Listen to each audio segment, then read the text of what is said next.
Good morning, students. In the last lecture, we finished up with pin functions of 8051 microcontroller. In today's lecture, we will look into memory organization of 8051. Okay?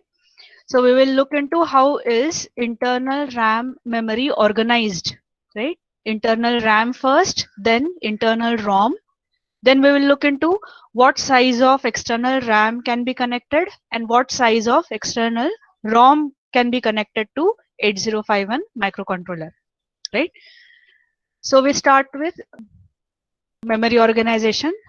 What is the size of internal RAM memory? We have 128 bytes of internal RAM memory, correct? 128 memory locations, and each memory location capable of storing 8-bit data. Next, 4 KB internal ROM mean 4000 bytes of internal ROM. The maximum memory size that can be connected externally is 64 KB external ROM, 64 KB external RAM. And to interface these external RAM and ROM memories, we need address lines, 16 address lines, A0 to A15, 8 data lines, D0 to D7, and the control signals. And the control signals are read bar. See, there is a tick ahead that is indicating read bar, write bar, program store enable, that is PSEN bar, EA bar, and ALE. So these are the control signals which are required to interface external memory. And where are these address bus, data bus, and control signals available? Look into address bus is available on port 0, port 2. A0 to A7 port 0, A8 to A15 port 2. Data lines D0 to D7 port 0. Control signals, look into pin number 29, 30, 31, PSEN bar, ALE, EA bar, and port 3 read bar and the write bar. So whenever you connect an external memory, automatically these pins will start functioning as address bus, data bus, and control bus. Okay, so we will start with the memory organization of internal RAM. Correct? Internal mean on-chip memory. RAM stands for random access memory, right? It is a read-write memory. Programmer can read as well as write into that memory location. It is volatile. Mean when you power on and off, whatever contents you have written will not remain the same. They change, right? So it is a read-write memory. It is volatile. Right? And for what purpose? For temporary data storage purpose, the memory is used. Okay. So look into the left hand side of your screen. We have 128 bytes of read-write memory, random access memory, right? And when I say random access, mean one after the other, we can read and write any location consecutively. Mean if I start reading from memory location 00, the very next instruction, I can read the data from 29 hex. The very next instruction, I can read the data from 7F hex. So I can read in any random order.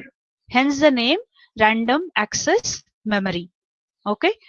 Even your ROM is also random access, right? Whereas your stack, correct? Your stack is sequential access.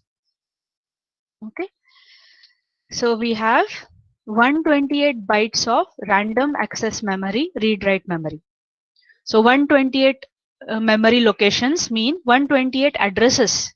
So from where does the address begin? 00 hex to 7F hex. This is an address, right? It's written in hexadecimal. So the memory address begins from 00 to 7F.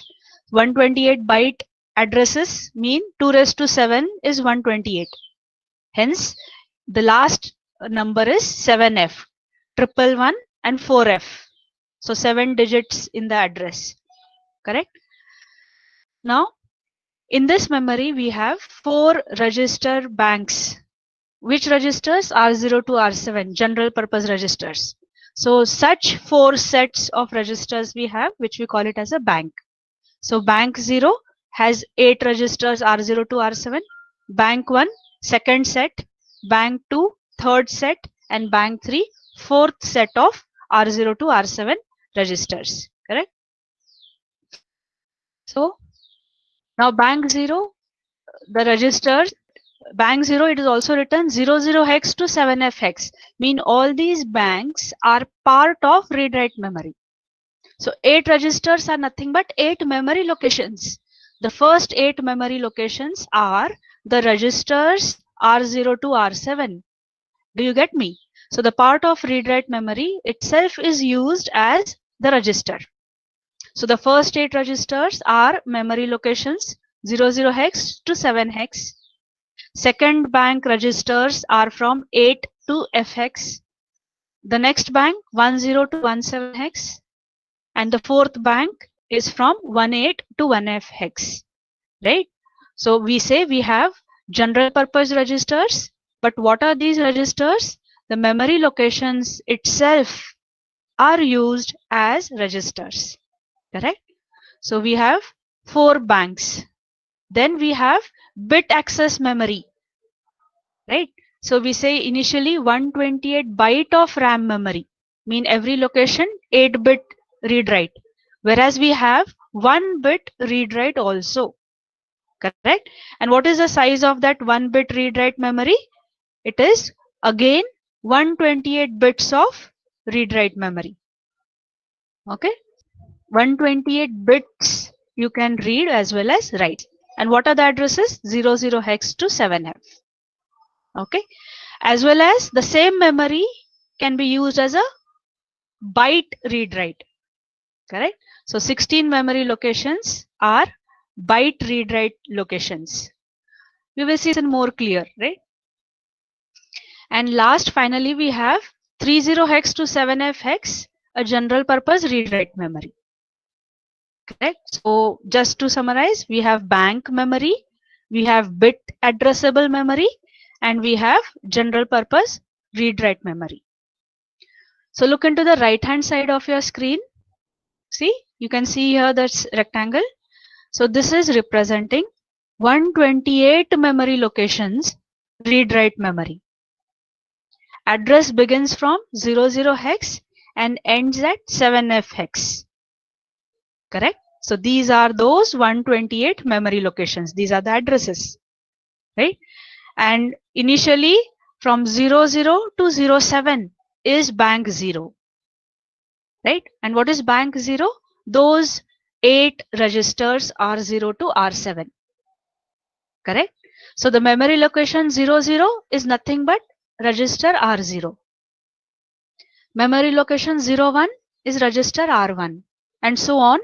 Memory location 07 is nothing but register R7. Are you getting me, students? So the memory locations itself are used as registers. Okay, so the first is we begin with bank 0. Right? And whenever we power on microcontroller, bank 0 is selected, and 0 to 7 hex, these 8 registers are in use. Okay. Next, bank 1 begins from address 08, 09, 0A, 0B, 0C up to 0F. So these are those 8 registers of bank 1. Correct? Next, 10, 11, so on up to 17, 8 registers of bank 2. And 18, 19, 1A, 1B up to 1F are 8 registers of bank 3. Is that okay? Right? And then, as I said, by default, bank 0 is in use. How do you change the banks? It is with the help of PSW flag register. So if you want to change the banks, you use RS0 and RS1 bits of flag register. Changing the bank means using that set of 8 registers. So 8 registers in set of 4 banks makes it 32 general purpose registers. Okay, but see, many of the times while doing programming, we don't need so many registers, right? Hardly 1 or 2 banks are sufficient, right? So if you are not using them as registers, you use them as a general purpose read-write memory. Is that fine? Right? So I will only use 8 registers of bank 0. Whereas bank 1, bank 2, bank 3, I will use them as a normal read-write memory location by referring to its address 0809 up to 1F. So the point is, use them as a register or use them as a general purpose read-write memory location. Correct? So that was about 00 to 1F are the 4 banks. Now see, our stack memory, whenever we power on microcontroller, our stack memory begins with 7 hex. Correct? Stack pointer is loaded with address 7 hex. Are you getting me? So what is 7? 7 is nothing but register 7. Correct? What is 7 hex? 7 hex is nothing but the register 7 of bank 0. Will there be a problem? Right? You might think this is an overlap. No, there will not be an overlap. Why? Because see, no doubt stack pointer is loaded with address 7 hex. How does stack memory get written? Stack pointer first increments by 1 and there the data gets written. Okay. So while writing into stack pointer first increments and at that new location the data is stored. So stack pointer is pointing to 07. So while writing data, it first increments. Means stack pointer points to address 8 hex. Correct? And at that 8 hex, the data gets written. Are you getting me? Right? So that 7 hex, it's no doubt it is pointing to 7 hex, but writing begins from 8 hex location onward. So that register 7 is not overlapped with the stack data. Right? And that was also one of the questions, right? Why does stack begin from 7? Why it should begin from 7? Because see, whenever you power on, there should be some default registers available for programming. Correct? So those default registers are 0 to 7 hex. So they are left out so that the programmer can use them as registers. And from 8 hex onwards, stack memory should begin. So hence the reason your stack pointer gets loaded with 7 hex and not with any other number. Okay. Now see, when do you use stack memory? Whenever microcontroller is dealing with interrupt or whenever it is executing call instructions. Correct? So these are the instances, interrupt and call instruction is where stack memory is in use. Right? So if you're not using interrupt, if you're not using call, then you need not use stack memory. Fine. And as soon as the memory is used as a stack memory, it becomes a sequential access. Is that okay? So as soon as the memory starts behaving as a stack, it becomes sequential access. It means go on writing locations one after the other as well as read locations one after the other. You cannot read write randomly from stack memory. Is that fine? Stack is sequential access. And now if you start using as a stack, no more these will act as bank memory. Right? So once you start using this as a stack, this bank memory will be overlapped. Fine. Or else you can do one thing. You can, no doubt your stack starts with 7 hex. You initialize stack to somewhere else. So normally while programming, what is done? The last locations are used as a stack. What are the last locations? 7F hex below. So whenever we start writing our program, and if I'm using interrupt, the first instruction which we write is initializing stack pointer. And where do we initialize stack pointer? Somewhere at the end locations of the memory. So that all the banks are available and the stack does not get overlapped with another data byte. So stack is initialized by the programmer somewhere at the end memory locations of this RAM memory. Fine. So that was about bank registers and the stack memory. 00 to 1F hex. Okay. Now see the next locations, 20 to 2F. 20, 21, 22. These are the 16 memory locations. And ahead see some numbers are written 00, 01, 02 and so on. The last number is 7F. Okay. So again this memory can be used in two ways. Either you use it as a byte data storage, mean read and write 8-bit data from these locations, or read and write 1-bit data from these memory locations. Correct? So if you're using this as a byte memory,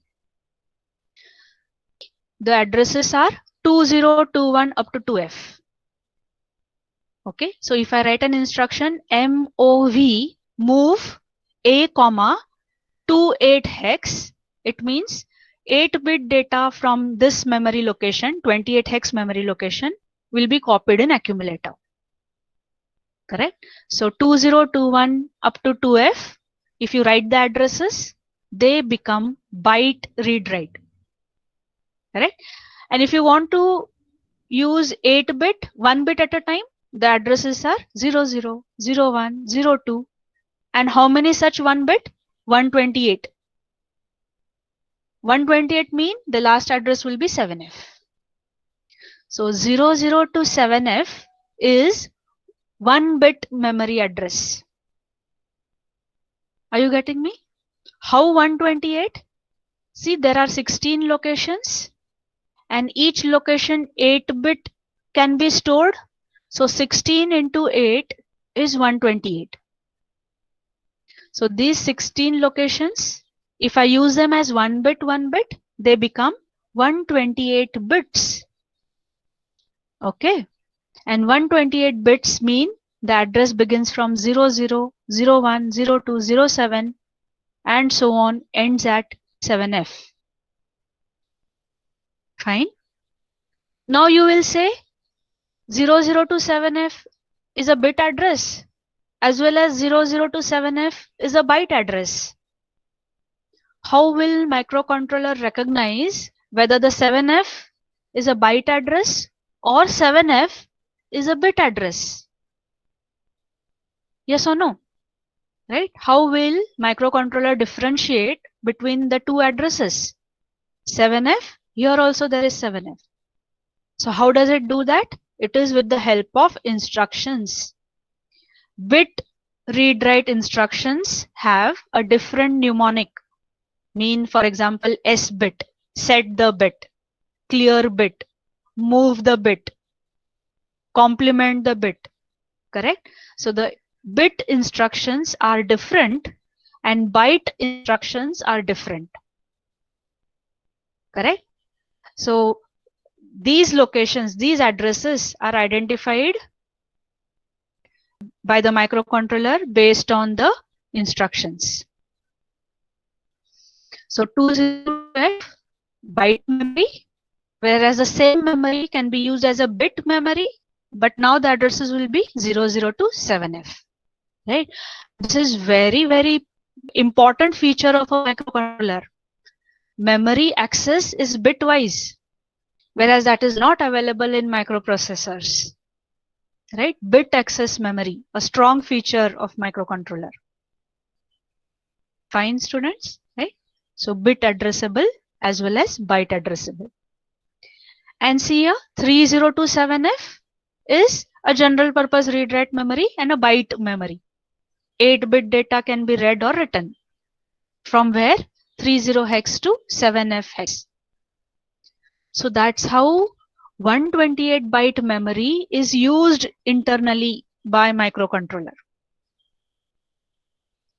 Okay, so just to summarize, total 128 byte data memory from where to where? 00 hex to 7F hex. Okay, next 4 register banks. they have 4 sets of R0 to R7 registers. What are they? They are nothing but the memory locations of read-write memory. So the 4 banks are from 00 to 1F.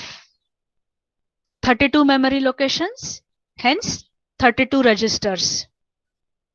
4 sets of R0 to R7. Okay. Use them as registers or use them as a general purpose read-write memory.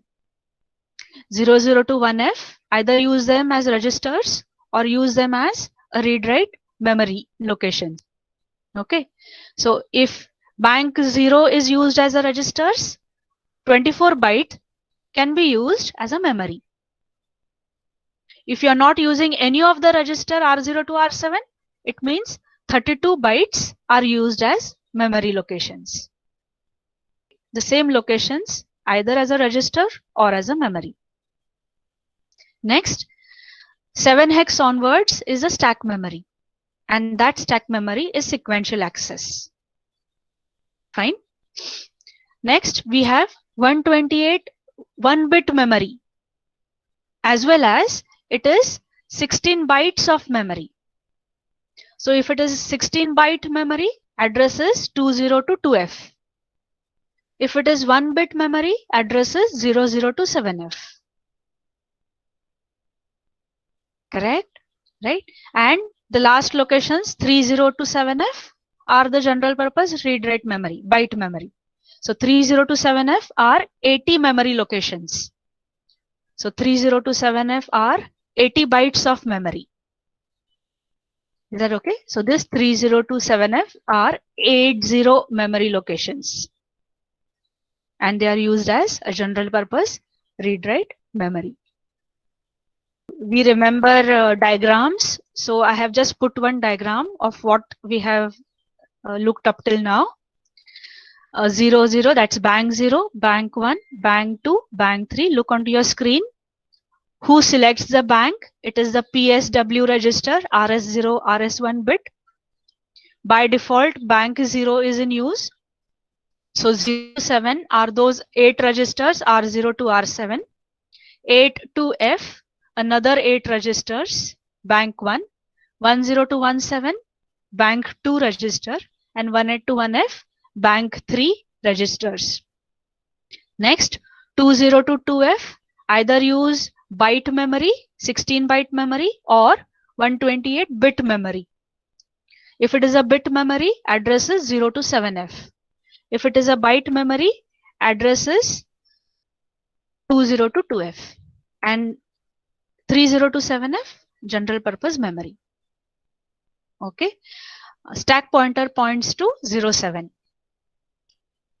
So that is internal RAM memory organization. Now let us go to the next. Now see, you all have seen special function registers. Special function registers were accumulator, stack pointer, DPTR, TMOD, TCON, SCON, SBUF. All these special function registers also have an address. And if you have noticed carefully, all the addresses are above 7F hex. Mean the addresses begin from 80 hex onwards. Okay. 0 to 7F is internal RAM, 128 byte RAM. 0 to 7F. After 7F, the number begins with 80. So see here, if you can see on the right hand side of your screen, 80, 81, 82 and so on up to F0 are the addresses of special function registers. Correct? So 80 is the address of port 0. 81 stack pointer. 82 data pointer lower. 83 data pointer higher and so on. F0 is the address of B register. Okay. Special function registers, the addresses begin from 80 hex to F0 hex. Okay. And one hint, see, those special function registers whose address ends with 0, the last digit is 0 or the last digit is 8, those are bit as well as byte accessible. Correct? Other than those are byte accessible. So see here, F0, E0, D0, you can access bitwise as well as byte. So that is register B, accumulator, flag register. I can read and write 1 bit of the flag, as well as I can read all the 8 bits of the flag. So the address is ending with 000. And see, ending with 8, that is B8, A8, 98, 88 are bit as well as byte. Other than that are always byte read write. Meaning you will read and write 8 bit only. Okay, just a hint to remember whether it is a bit access or not. Those addresses that end with 0 or end with 8 are bit access as well as byte access. The remaining are only byte access. Okay, so that is, remember, 80 hex onwards are the addresses of special function registers. Fine. Now the next, we will look into the memory organization of internal ROM. Internal ROM mean on-chip ROM. How much is the size? 4 KB. 4000 memory locations capable of storing 8-bit information. Correct? So 4000 memory locations. 4000 memory locations. See here, 2 raised to 12 is, I think so, 4096.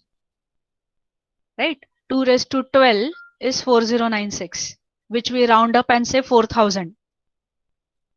Right? So 4000 memory locations. Each location stores 8-bit information. And how many bits are in the address? 12 bits. Why 12 bits? Because 2 raised to 12 gives you 4000 addresses. Right? So 12 bits mean if you combine, write it in hex, they become 3 hexadecimal digits. Correct? So see here, hence the address is 12 zeros to 12 ones. Mean in hexadecimal, 3 zeros to triple F.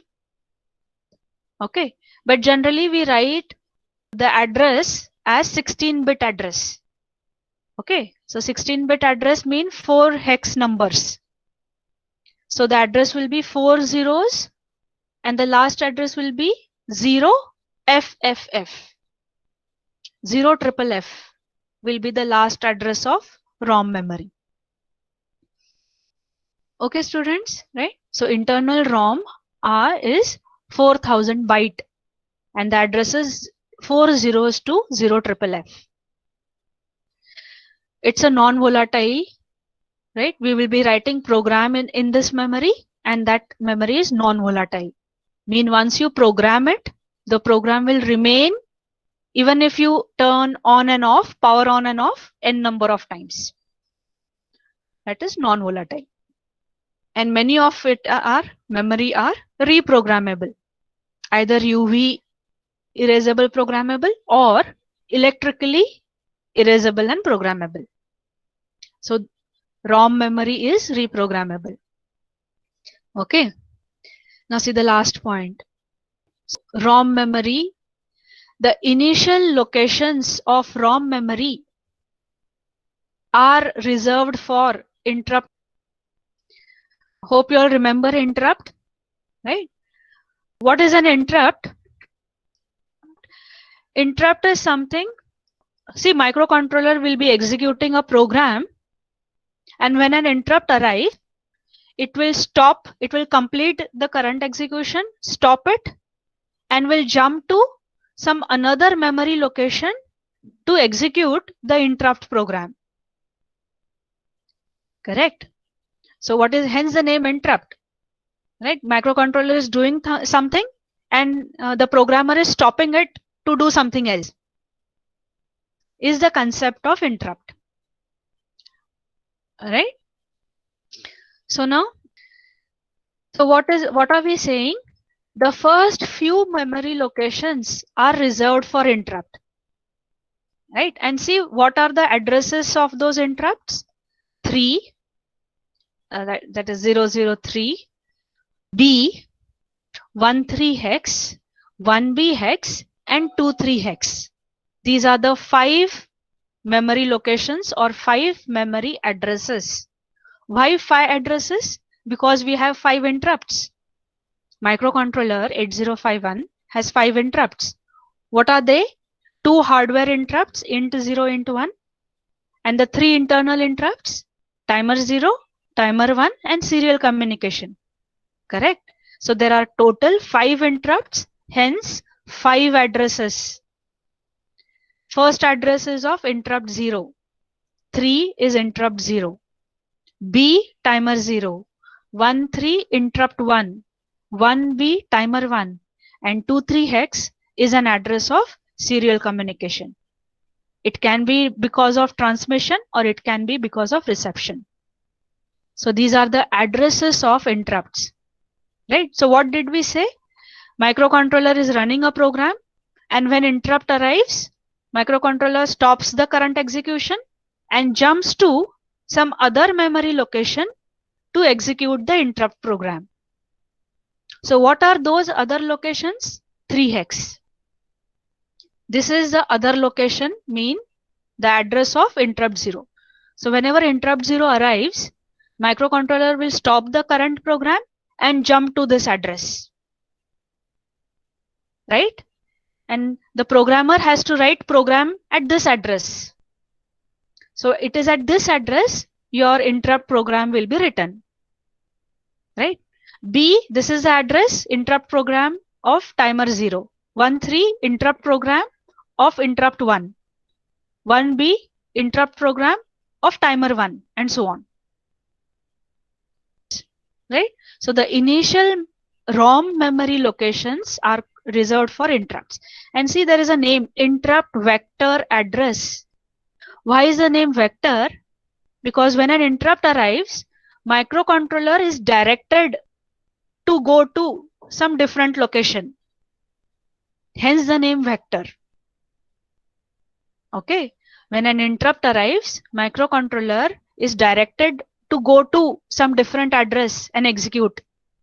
Hence this is called as interrupt vector address. Okay. So the initial locations are the locations of interrupts.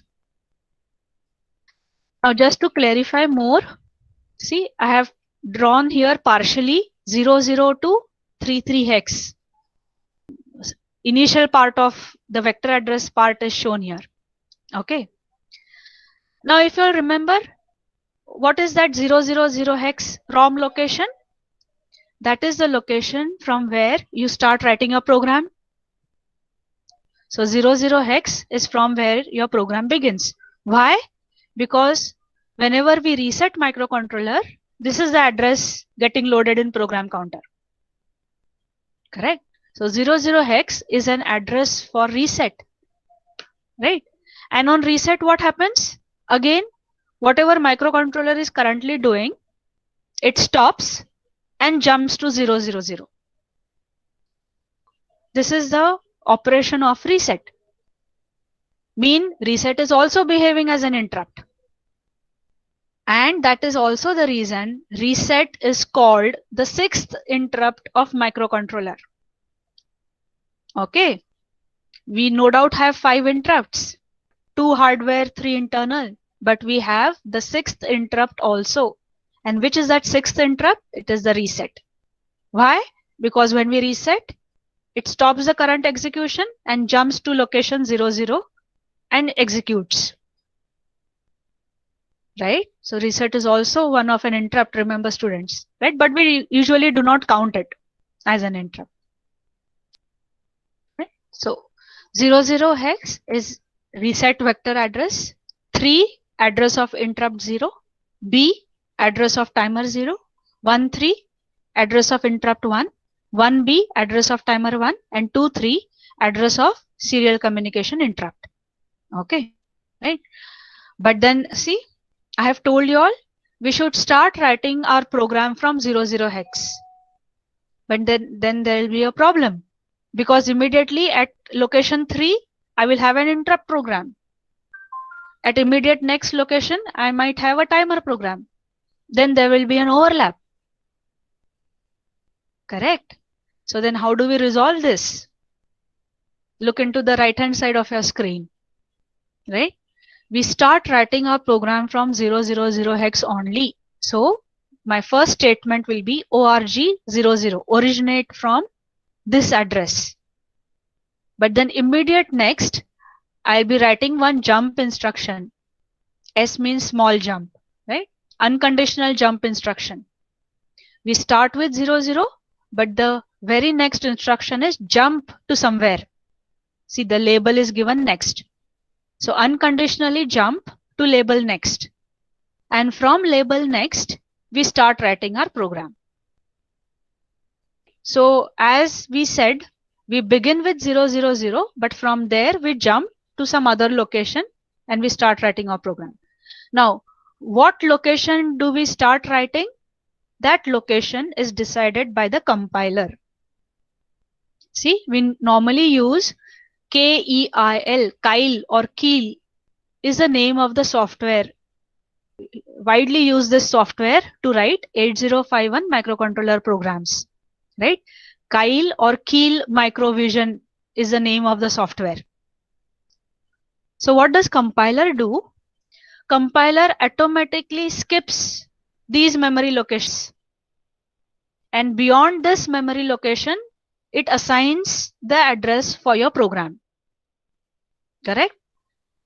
The compiler will automatically do its job of skipping these vector locations, interrupt vector locations. And the program will be written beyond, after these addresses. Is that okay? So programmer need not think of how will I manage this. This will be managed by compiler. The only thing we have to do is we should originate from 00 and the immediate instruction should be unconditional jump to some label.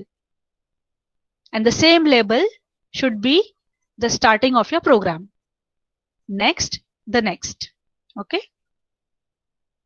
So that's how is your ROM memory organized.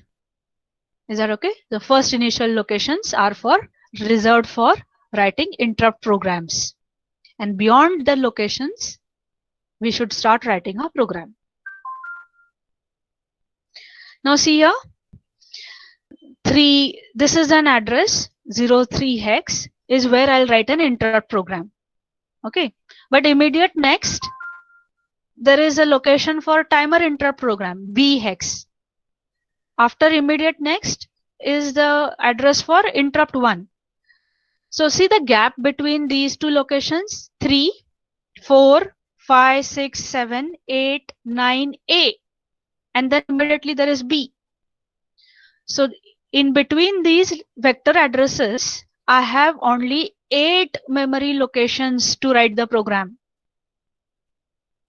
Hardly 8 bytes are available to write the program. And that is not sufficient. Your interrupt program, the space available to write the program is only 8 memory locations. And that is not sufficient. But then how do we use it? Look into here. How do we make use of that address, vector address? So see on the left hand side is your main program, right? It is originating it from 000 hex, and this is what microcontroller is executing the main program. Okay. And on the right hand side is the interrupt program, which we call it as a subroutine, right? The name is interrupt service routine, ISR. So on the right hand side is the interrupt program, and on the left hand side is the main program. So microcontroller will be continuously executing this main program, okay, which is starting with 000. So we started with 000, unconditional jump to label start, and from the label start, the program execution begins. So now this is the first instruction, move A, 12. When microcontroller was executing the second instruction, move A, R1, an interrupt arrives. So see, an arrow is shown indicating while it is executing second instruction, interrupt occurs. Okay. So what does controller do? It will finish the current execution, stop, and jump to the vector address. So suppose interrupt 0 had arrived, it will stop the current execution and jump to address 003. That is the vector address of interrupt 0. Okay. So that is 003. See here, microcontroller will jump to this address 003. And now at 003, I will again write an unconditional jump. Why? Because this space is insufficient to write the program. So microcontroller by default will come to this address 3 hex, and from there I will write an unconditional jump to the actual subroutine where we have written. So unconditional jump, or I will write a call instruction. So controller jumps to this address, no doubt. This happens automatically. But from here, the programmer will tell unconditional jump to the actual subroutine program. Correct? And this is where ISR 0 is where we will be writing our program.